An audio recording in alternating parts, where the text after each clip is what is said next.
आपका नाम? मेरा नाम सीमा देवी है और मैं स्वास्थ्य सखी हूँ। अच्छा, तो आप स्वास्थ्य सखी हो, कब जुड़ी थी इस समूह से? समूह में जुड़ी थी मैं सन 2020 में। अच्छा, हाँ। तो क्या क्या काम करना होता है हमें इस स्वास्थ्य सखी के पद पर जब आप तैनात हो, तो इसमें क्या क्या करना होता है?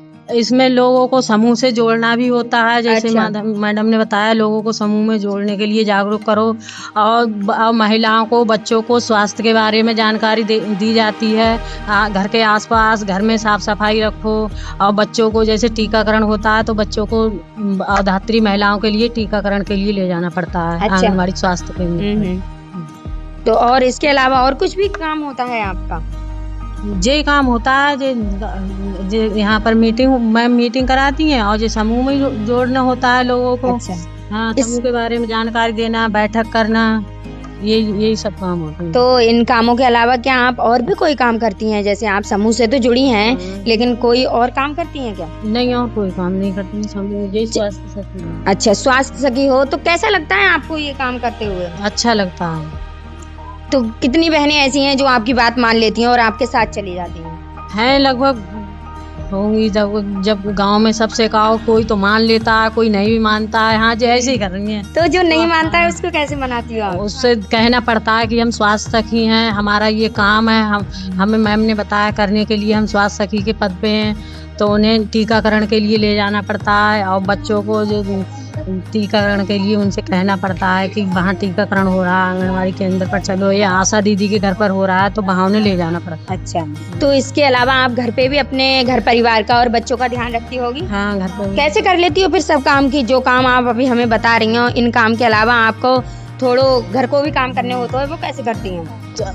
वो तो अपनी शुरू से दिनचर्या होती है, सुबह हाँ, से सुबह उठो। हाँ, बच्चों को सुबह स्कूल भेज दिया, बाद में अपने घर का काम किया और जो टीकाकरण होता है वो 12-1 बीच में होता है। 12 बजे आती है मैम टीकाकरण अच्छा। करने के लिए 2 बजे तक, तो उतने 2 घंटे के टाइम में हम सबको बुला के वहाँ ले जाती हैं। अच्छा। तो आप अपने बच्चों का इस मौसम में कैसे ध्यान रख रही हो? ये जो गर्मी का मौसम है, ऐसे में कैसे ध्यान रख रही हो? क्योंकि बरसात भी होती है गहू और गर्मी भी है, तो ऐसे कैसे रख रही हो? वो तो बच्चों का ध्यान रखना पड़ता है, उन्हें बाहर गंदे पानी में ना खेलें। बरसात का पानी होता है, बाहर इकट्ठा हो जाता है, तो जहाँ वहाँ मच्छर भी पनपते हैं, तो वहाँ उससे गंदगी से दूर रहें। और ये इन सब बच्चों को बातें बतानी पड़ती हैं, उन्हें सिखानी पड़ती हैं कि गंदगी में ना खेलें, घर पे ही आराम से खेलें। अच्छा, तो आपने अच्छी पढ़ाई लिखाई कहाँ तक की? इंटर की। इंटर करके ही आप स्वास्थ्य सखी बन गई? हाँ जी। अच्छा, कब किया था, कब की थी पढ़ाई? मैंने इंटर किया था सन 2011 में। अच्छा, तो आपने कैसे सोचा कि हम समूह से जुड़े? क्योंकि आजकल आप देखते हो कि बहुत से लोग ये कहते हैं हम समूह से ना जुड़ेंगे, जहाँ में कोई फायदा ना है, तो फिर कैसे सोची आपने?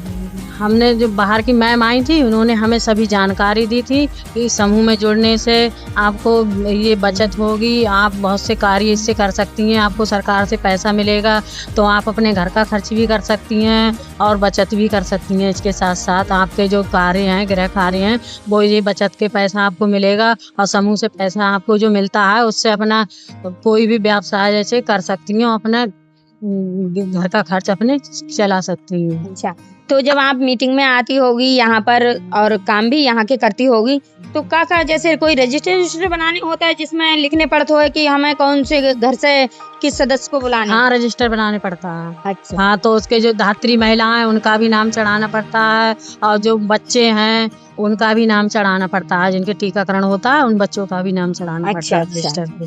तो आपको ये काम करते हुए अच्छा लगता है? जी हाँ, अच्छा लगता है। चलो, बहुत अच्छी बात है कि आप इतने अच्छे तरीका से सोच रहे हो कि हम अपनों काम करें, अपनों घर को खर्चा चलाएं। अच्छा, आप समूह से जब जुड़ी थी तो आप कोई पद पे ही कब आए? अध्यक्ष, सचिव? कोई पद पे नहीं है। अच्छा, सदस्य हूँ। खाली सदस्य? अच्छा। चलो, बहुत अच्छी बात है कि अपने बच्चों का, अपने परिवार का ध्यान रखने के साथ साथ आप अपना भी ध्यान अच्छे से रखती होगी, हम उम्मीद कर रहे हैं। हाँ जी, मैं भैंस भी पालती हूँ घर पे, 2 भैंस। अच्छा, भैंस पालती हो? तो कितनी भैंसें हैं? 2 हैं। तो उनका फिर जैसे कैसे कर लेती हो सब काम? मेरे मम्मी पापा हैं, सास ससुर हैं, हाँ। तो वो भी करवाते हैं और मेरे हस्बैंड भी हैं, तो सब लोग हम मिलकर कर लेते हैं। अच्छा, परिवार का सहयोग मिलता है। चलो, बहुत अच्छी बात है कि आपको परिवार का सहयोग मिलता है, इसलिए आप अपना जो काम है वो अच्छे से कर सकती हो। का कोई भैंस ऐसी है जो दूध देती हो? हाँ, एक भैंस दूध दे रही है और एक गाभिन है, जैसे 2 महीने बाद ब्याह जाएगी। अच्छा, तो कितना दे देती है जो दे रही है वो? दूध बहुत अभी एक टाइम दे रही है, 1 साल हो गई उसे ब्याने वजह से, अगले महीने में हो जाएगी 1 साल। 11वां महीना चल रहा है। 6 किलो दूध देती है एक टाइम में शाम से। अच्छा, तो वो दूध सब घर पे ही इस्तेमाल कर लेती हैं या बेच देती हैं? थोड़ा बहुत, जैसे घर में हमारी देवरानी है, उनके बच्चे छोटे हैं, वो ही ले लेती हैं 2 किलो दूध, और सब घर में ही खर्च हो जाता है। तो आप बच्चे स्कूल जाते हैं तो वो शाम को भी दूध पीते हैं, और घी भी वगैरह बच्चों को हो जाता है, यही घर में ही खर्च हो जाता है। अच्छा अच्छा, हाँ। तो घी जो लेते होगी? हाँ, घी हो जाता है थोड़ा बहुत, घर में ही बच्चे खाने वाले हैं वो ही खा लेते हैं। अच्छा, तो कैसे करके मतलब सब काम करती हैं? जो कि घी बनाने को पूरा प्रोसेस है वो कैसे कर लेती हैं? घी कैसे बनाती हैं? घी वो दूध, जब भैंस दूध देती है, हाँ, तो वो दूध पहले दूध निकाला तो वो जब गर्म किया जाता है, उठन रखा जाता है, वो दूध वो भरोसी होती है, हाँ, उसको को रखते हैं। हाँ, तो वो दूध बनता है तो उसे लौट दो दूसरे बर्तन में, तो वो दही जम जाता है, तो वो मट्ठा चलता है उसका, तो उसमें मक्खन निकलता है, उसी घी। अच्छा, फिर उसे गर्म करती है? गर्म करते हैं, हाँ, वो घी निकलता है। तो बच्चों को दूध पीने को देती हो खूब? बच्चे दूध हमारे आराम से पीते हैं खूब। छोटा वाला लड़का वो नहीं पीता दूध, उसे चाय चाहिए, और दोनों बच्चे दूध। अब कार्यक्रम से जुड़ी आपने इतनी अच्छी बात की, आपका बहुत बहुत धन्यवाद। Thank you.